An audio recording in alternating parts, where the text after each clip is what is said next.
Sir, Navratra उत्सवाच्या काळात म्हणजेच ह्या 9 दिवसांमध्ये मंदिरात काय काय विधी होतात? कोणत्या कोणत्या परंपरा जपल्या जातात? देवीचं देवी महात्म्यातलं म्हणजे चंडिकोचामध्ये जे वर्णन आहे त्याच्यामध्ये दर दिवशी देवीचं वेगळं रूप सांगितलेलं आहे. प्रथमं शैलपुत्रीच, द्वितीयं ब्रह्मचारिणी, तृतीयं चंद्रघंटेती, कुष्मांडेती चतुर्थम, पंचमं स्कंदमातेती, कात्यायनीच षष्ठमं, सप्तमं कालरात्रीश्च महागौरीती अष्टमं, नवमं सिद्धिदा प्रोक्ता, नवदुर्गा प्रकीर्तता. असं नवदुर्गांचं वर्णन ह्या नवरात्रीमध्ये केलेलं आहे. आणि बरेचसे विधी ह्या दरम्यान होत असतात. त्यातला सकाळचा पहिला जो अभिषेक असतोय 8:30चा, त्या अभिषेकावेळी एक विशिष्ट पूजा असती. ती पूजा आमचं जे मूळ घराणं आहे त्या मूळ घराण्याचे जे आत्ता वारस आहेत ते करतात. त्याच्यानंतर दुपारचा अभिषेक होतो. नवरात्रात 9ही दिवस देवीची पालखी निघते. मग त्यातले 3 दिवस ही देवी आपलं मंदिर प्राकार सोडून म्हणजे शहरातील अन्य भाविकांना भक्तांना दर्शन देण्यासाठी शहरात जात असते. त्यातला पहिला दिवस आहे हा त्र्यंबोली पंचमीचा, ललिता पंचमी ज्याला आपण म्हणतो. त्र्यंबोलीची एक छोटीशी कहाणी आहे की त्र्यंबोली ही महिषासुराच्या विरुद्धच्या युद्धामध्ये त्र्यंबोली ही अतिशय प्रिय सखी अंबाबाईची होती. आणि तिथं टेकडीवर एक जलसरोवर होतं. ते तिचं संरक्षण करण्यासाठी त्र्यंबोलीला अंबाबाईनं तिथं थांबवलेलं होतं.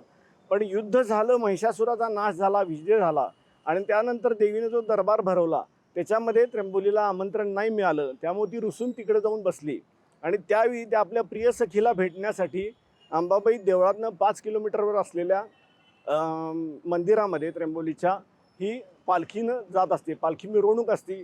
ह्यावेळी आम्ही सगळे श्रीपूजक हे 5 किलोमीटर ही पालखी वाहून नेतो आणि 5 किलोमीटर परत आणतो. जाता येता मोठ्या प्रमाणावर भक्त स्वागत करतात, आरत्या ओवाळतात, फटाके उडवले जातात, रोषणाई असते. अशा सगळ्या प्रकारे चांगला हा दिवस जातो. त्याच्यानंतरचा दुसरा महत्त्वाचा दिवस जो नवरात्रात सगळ्यात म्हणजे महाअष्टमी ज्याला म्हटलं जातं शक्ती संप्रदायामध्ये, तो अष्टमीचा दिवस आहे. या दिवशी आपल्याला माहीत आहे की देवीचा जागर असतो. जागर म्हणजे देवळामध्ये अनेक 2-3 वेगवेगळ्या प्रकारची हवनं होतात आणि एक पूजा असते अंबाबाईची, ती केली जाते. हे रात्रभर चालतं आणि पहाटेच्या समयी त्याची पूर्णाहुती होते.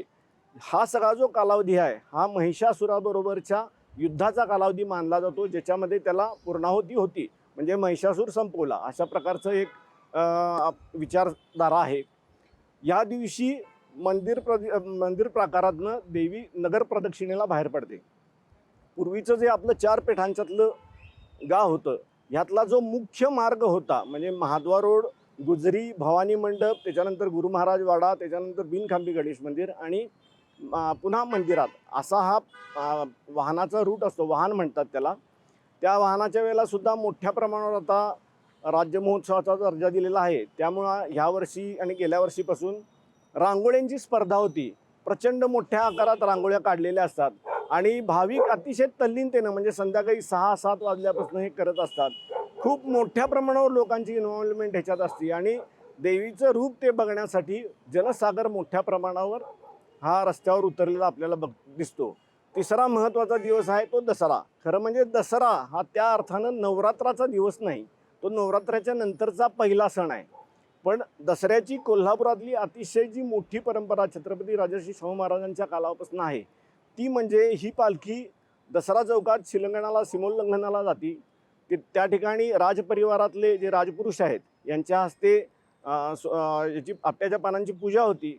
कोल्हापूरच्या एकूण परंपरेला हे अतिशय चांगलं असं मिळालेलं स्वरूप आहे की देवीची पालखी ज्याच्यासाठी कोट्यावधी लोक जगातनं येतात ती प्रत्यक्ष चालत त्या लोकांच्या घरातनं त्या लोकांच्या दारातनं जाती. हा एक खूप चांगला कोल्हापूरचा सामाजिक असा आशय म्हणता येईल आपल्याला. सहप्रायोजक रेलिव्हेक्स ऑइंटमेंट आणि महेंद्र ज्वेलर्स, राजारामपुरी, कोल्हापूर.